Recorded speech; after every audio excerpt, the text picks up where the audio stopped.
أعوذ بالله من الشيطان الرجيم بسم الله الرحمن الرحيم قالت يا أيها الملأ افتوني في أمري ما كنت قاطعة أمرا حتى تشهدون صدقت يا رب العالمين.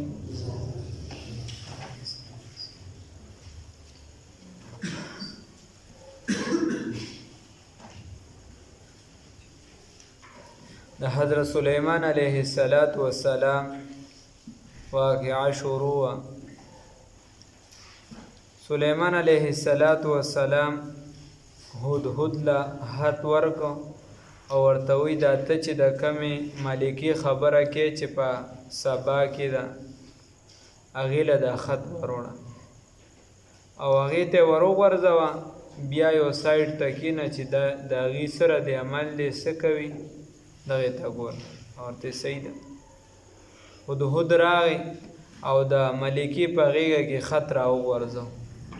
چې کله یې خط وغورځو د ملکې په غېږه کې نو هغې وی قالت هغې وویل یا ایها الملأ ای مشرانو د قوم ای مشرانو راغونډ شئ. هنګامي اجلاس یې راوغوښته. افتوني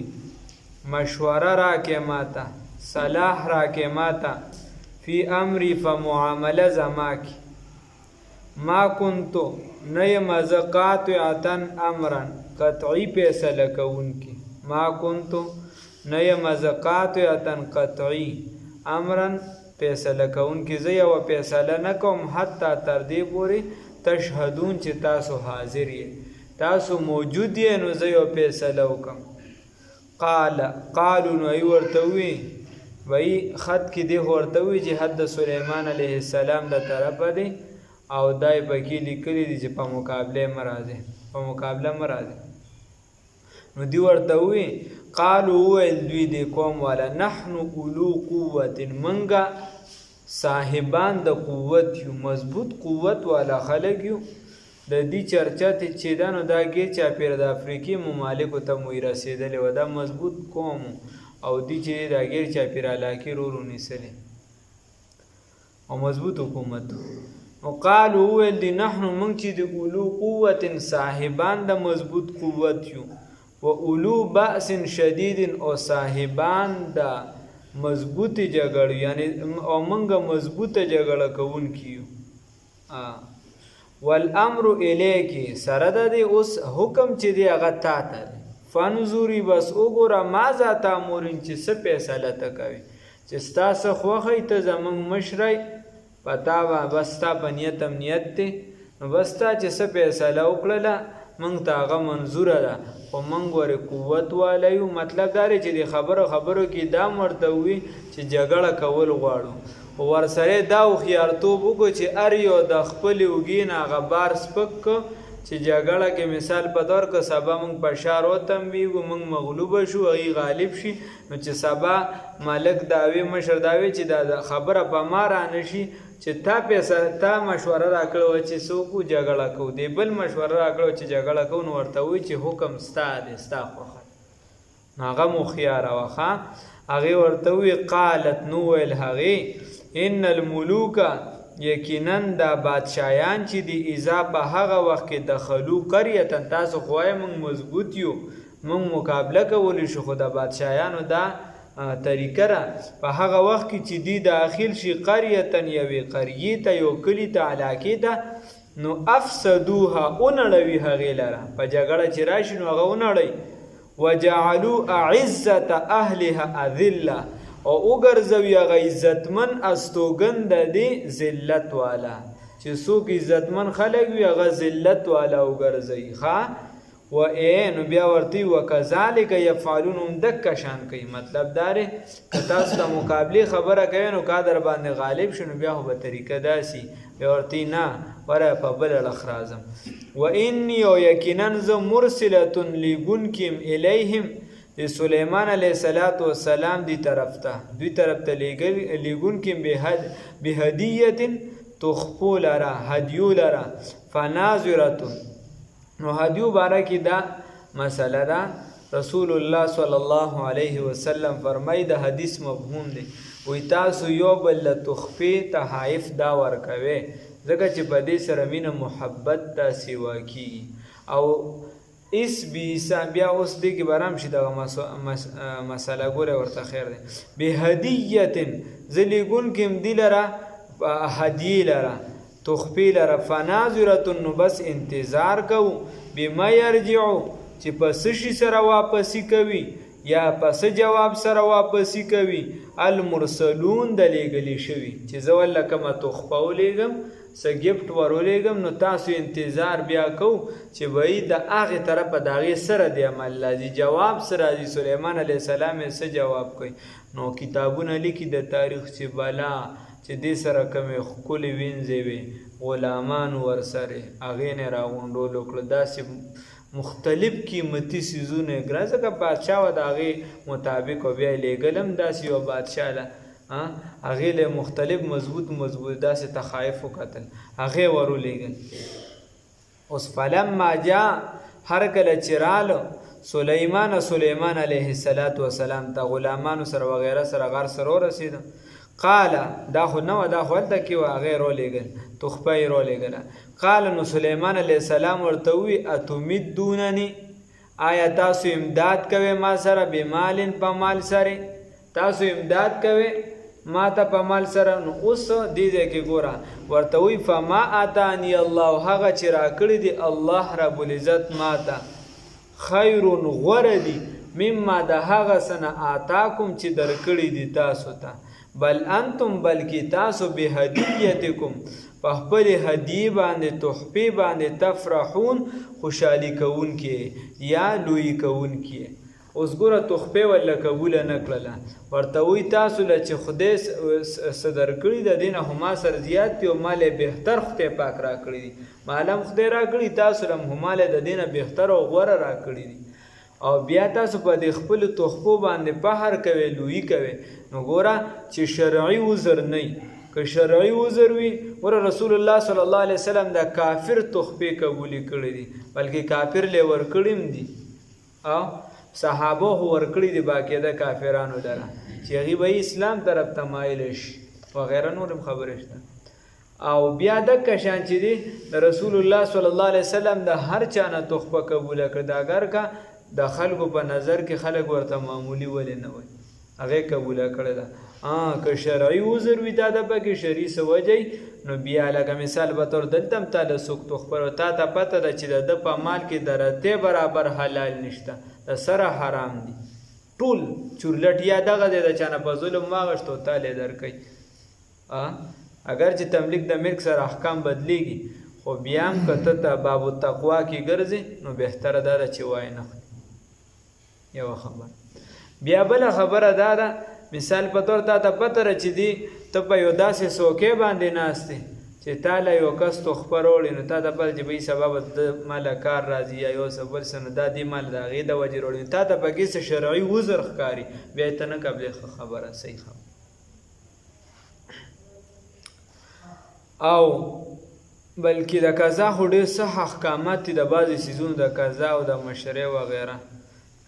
هغه ځان د بیا یو بحث را بشي خیر خو چې درته شرعي عذر وي نو که تحفه نه قبلې خیر دی او چې شرعي عذر نه وي بیا تحفه قبله و رسول الله صلی الله علیه وسلم فرمایي یو بل له تحفې ورکړئ ځکه دې سره محبت سیوا کیږي. سلیمان علیه السلام واپس که وجه پکې دا وه چې دی په هغې سره لوی خپل د لویۍ اظهار یې کو مطلب دا چې زموږ داسې حکومت دی چې داسې قسمه تحفې تحایف هم تاله راوړ. سلیمان علیه السلام ورته ووي ارجع الیهم واپس شه دویو ته یعنې د خپل قوم ته واپس شې فلنأتینهم بس زر دی چې زه به راتګ وکړم په دویو باندې بجنودن په داسې لښکر سره لا قبل لهم چې نه به وي طاقت دوی لره بها په مقابلې د هغې سره داسې لښکر به د دې مقابلې ته راولم چې هغې سره به بیا د دې د مقابلې طاقت نوی مقابله به ورسره بیا نشي کولی ولنخرجنهم او خامخا به وباسم دې لره دا کم خلک چې دې لره به وباسم منها د سنه د دې کری علاقې نه اذلتن په ذلت سره وهم صاغرون او دی به سپک وي د به وباسم دا به سپک خلک وي بیا نو اوس دغه خبره دا خلک واپس رال خپل ملکی ته وي چې خبره خو داسې دا خو به یا خو صرف په انسانانو حکومت نه دی هغه په جناتو حکومت دی دا په مارغانو حکومت دی او هر څه د هغه تابعدار دي هوام چې د مسخره د هغه ته وایي چې ښه نو هغه راتله ښه هغه اراده وکړله را روانه شوله نو چې کله را روانه شوله سلیمان علیه السلام دلته خپلو کسانو ته ووی تاسو کې څوک داسې شته چې د هغې تخت روړي ماله د هغې تخت روړي د هغې تخت څنګه وه پکې بیا مختصره خبره بیا وکړو وی د هغې تخت ماله راوړي چې په کم تخت باندې دغه ملکه د سبا کینی دا کومه بادشاه چې په خپل تخت کینی چې دغه تخت دا دلته نه را رسېدلی او تخت یې روان دی رارسېد داسې څوک شته نو یو کس پکې راپاڅېده عفریت یې نوم عفریت مضبوط قداور چې دی جن ته ویلی شي هغه ورته صیب زه به درله راوړم تا به لا خپل مجلس نه ختم کړی ته به د ځای نه نه پاڅېدلې او ما به درله چیرې دغه تخت را رسولي پیریانو ډېر طاقت دی ته به لا ځای نه او زه په دې باندې قوت لرم او امین یم زه دا را رسولی شم بیا بل د دې نه کم وخت کې یاد هغه بیا سبا وایو انشاءالله قال یا ایها الملو قال نو ویل سلیمان علیه السلام یا ایها الملو ای مشرانو د قوم ای مشورې والو ای اهل حکومته ایکم یاتونی کم یو د ستاسو نه ایکم کم یو ستاسو نه یاتیني چې راتګ بو کې ماته بعرشها په عرش ده هغې سره په تخت د هغې سره قبل مخکې د هغې نه ان یاتوني چې راتګ وکړي دوی ماته مسلمین تابعدار چې دي د تابعدارۍ ته په وحي سره معلومه شوې وه چې ای را روان دي او تابعدارۍ حالت کې راځي نو مخکې د ای نه چې ای ما د تابعدار راشي تاسو کې څوک داسې شته چې د هغې تخت ماله راورسوي نو قال عفریت وی من الجن د جناتو نه انا آتیکا زه به راتګ وکړم تا ته بیهي په تخت د هغې سره قبل مخکې ان د دې خبرې تقومه من مقامکه چې ته د خپل ځای نه ودرېږي د یو میاشت فاصله وه د هغه وخت په حساب سره نو چې ته د خپل ځای نه ودرېږي نو ما به د هغې نه مخکې تا له تخت را رسولي یا علما ته بعضې تعبیر کوي په چې ستا د مجلس ختمیږي دې نه مخکې به ما را رسولي و انی و یقینا زه علیه په دې باندې لقوی قوت والیم او امین امانتدار یم ښه دا کار زه کولی شم نو سلیمان علیه السلام دوباره چې دی دغه تحفې قبولې نه کړې او کسان یې ورولېږل ورته وی چې بهی که خبره منې مسلمانېږې ځان بادشاهیان وله زما کیسه نه ده چې بهی څوک زما څوک اسلام ته رانږدې کېږي که نه رانږدې کېږي بس زما د جیب چې پیدا پکېږي هغه نه زما دین ته رانږدې شي که دین منې ټیک ته که خدای نه منې د نور عبادت کوې نو بیا داسې کار دی زه یو داسې لښکر درولم چې د هغې بیا تاسو توان و مقابله نشئ کولی توان نه لرئ بیا لہذا تاسو دین طرف ته راشئ نو دی لاړ او هلته یې بیا خپلې ملکې ته خبره وکړه چې خو داسې بادشاه او داسې او د سلیمان علیه السلام دلته ورله ډېر زیات عزت ورکړه دغه میرمنو تحفې خو قبول نه کړې نوره ډېر زیات عزت ورکړه نبی کریم صلی الله علیه وسلم حدیث کې فرمایي زموږ ښکلی پیغمبر صلی الله علیه وسلم وایي چې څوک ایمان لري په الله او په رسول باندې صلی الله علیه وسلم نو ده لره پکار دي چې د خپل میلمه اکرام او عزت وکړي ښه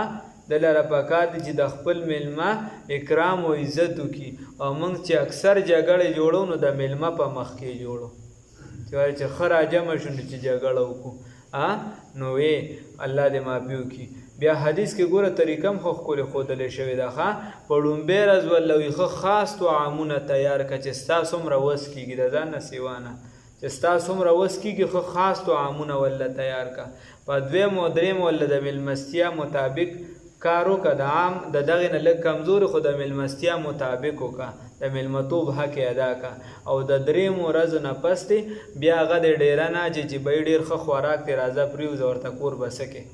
نو بیا د 3 ورځو نه پس بیا که ته چېرته هغه بیا میساري بیا چې څه ته کور خورې په هغه باندې مغه خورې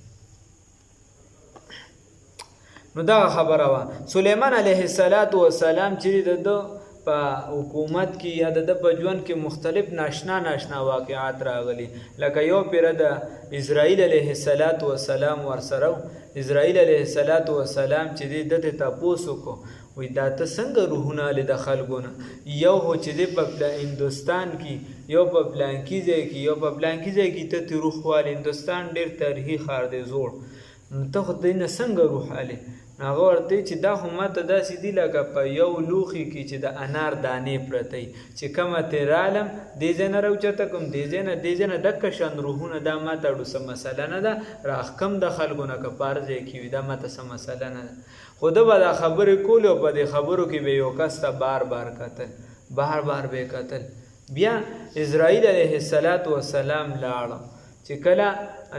چې هغه څنګه لاړ، نو د بنده چې دا چا دی چې نیغ ښکته سلیمان علیه السلام نه تپوس وکړو دا څوک و؟ هغه ورته دا ملک الموت و، هغه څاګانې چې اخلي وي.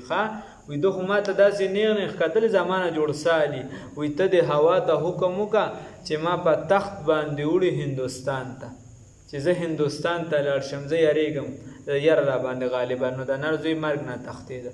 هغه ورته صحیح ده، هوا ته یې حکم وکړه هلته هندوستان ته یې راوړ. بیا چې کله اسرائیل علیه السلام بیا راغی سلیمان علیه السلام، نو سلیمان علیه السلام ته پوښتنه وکړله، وایي تا هغه یو بنده ته ډېر زیات کتل په تعجب سره، دا ولې؟ وایي ما ورته ځکه کتل چې د ده وخت رانږدې و، او په هغې کې د ده وخت رانږدې و، او په هغې کې دا لیکلي و چې بهیي د ده چې کوم دا نیټه وه مقرره، نو هغه په هندوستان کې وه. نو ما وی چې د هغې خو یو میاشت فاصله ده د دی به څنګه هندوستان ته رسي، دا لا څنګه چل دی؟ نو بیا تا ته چې ووی او تا چې د هوا ته حکم وکړو هلته دې ورروسه، ما ته په مقرره وخت باندې ساه واغوښته. نو چې کوم ځای کې د انسان وخت پوری، نن موږ حدیث وی رسول الله صلی الله علیه وسلم فرمایي و یقینا دا رزق چې دی، وی څنګه چې انسان پسې مرګ لګېدلی، دکه شان د ده چې کوم رزق لیکلی شوي دا د پسې ځان رسوي، مرګ هم ورپسې ځان رسوي او د ده د نصیب رزق هم ورپسې ځان رسوي. نور واقعه به ورپسې سبا انشاءالله. قالت نو ویل بی بی یا ایها الملو، اے مشرانو د قوم، اے خلکو، افتونی تاسو مشوره راکې ماته، فی امری په معامله زما کې، ما کنتو نه یم زه قاطعتن فیصله کوونکي، امرن د یو کار، تاسو ماله مشوره راکې په دې خبره کې، په دې معامله کې زه د یو کار فیصله نه کوم، حتی تر دې پورې تشهدون چې تاسو حاضر یې. قالون ویل دی نحنو منگا اولو قوت، صاحبان د قوت یو، و اولو بأس شدید، او صاحبان او د سخت جګړې کوونکي یو، صاحبان د قوت یو او سخت جګړې کوونکي یو. جګړه هم کولی شو، خو صرف هسې په خولې باندې باس نه کو، مضبوطه جګړه کو. والامر الیکی، او فیصله تا ته ده، فانظرینو بس وګوره، ماذا تأمرین، فانظری بس وګوره، ماذا تأمرین چې ته څه فیصله کوي، ستا خوښه ده چې ته فیصله څه کوي. نو د هغې ګوره، نو ښځه چې ده هغه اختیارمنده وه، هغې ته وایي چې ته مشرئ، ستا چې څه کاري، ته څه فیصله کې، خو زموږ د طرفه دا رایه ده چې په جګړه کې به هېڅ شي کې موږ نه رستو کېږو، موږ به چې دی دکه شان. استاد محترم مفتی اعظم پاکستان مفتی ظهورالي خان صاحب رحمه الله تعالی هغه فرمایلی و پیره، وایي دلته دارالابتا کې د یو زنانه مسله راغلې، ما الله حل هم کړه، پیچیده مسله وسه، غالبا میراث و یا بل وی هغې راته چې یاره زه په دې سم پوه نه شوم، دا به ته زموږ پلانکې نمبر کور دی، دا ګلي ده وغیره ګلشن اقبال کې دې ته به راشي او هلته به دا مسله موږ ته حل کړي، زموږ د کور مسله ده. ما ورته ټیک. وایي زه لاړم، وایي چې کله هلته لاړم ور مې وډبو، نو یو سړی راووته، وایي چې سړی راووته، ما ورته چې داسې دا پلانکې زنانه کور دی چې وایي ما ورته چې داسې مسله وه، وایي ما دې چې ته ځه د ور نه دې چې ته ځه، هغه نشته چې کله راشي زه به ورته ووایم. وایي ما ورته وی چې زه ټیک ته، نو زه روانېدم، غالبا زنانه یا کور و یا د باره راله.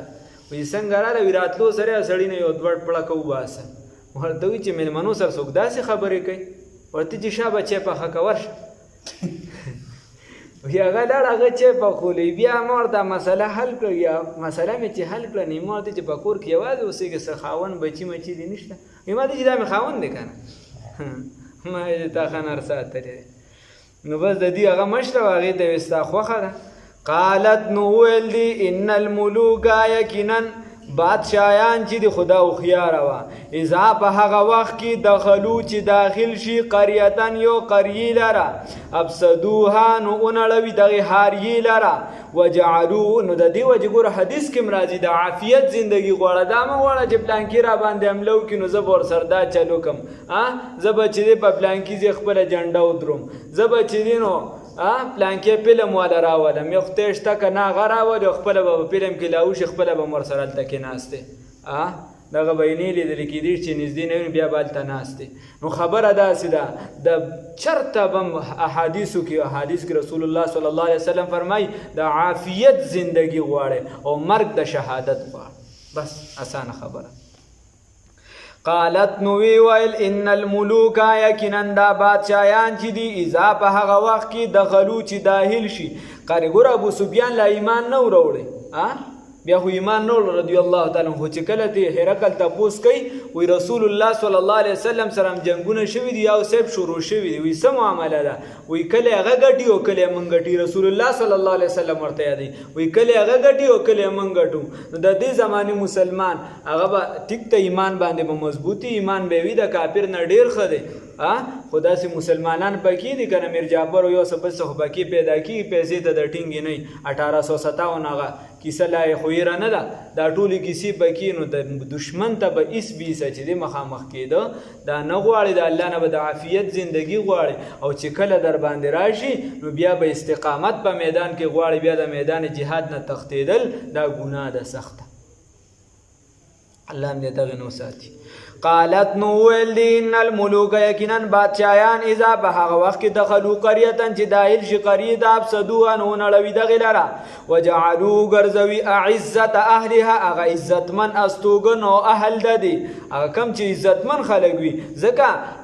لوی خلک ټارګېټ کوي مدینه یونیورسټۍ کې انګریزانو شک داخل کړی دی بای تاسو به د احناف مسلک دا ټارګېټ کوي ولې به ټارګېټ کوي مغولو کې خو کو بدو په اخره پورې خو پکې مسلک د احناف چلیده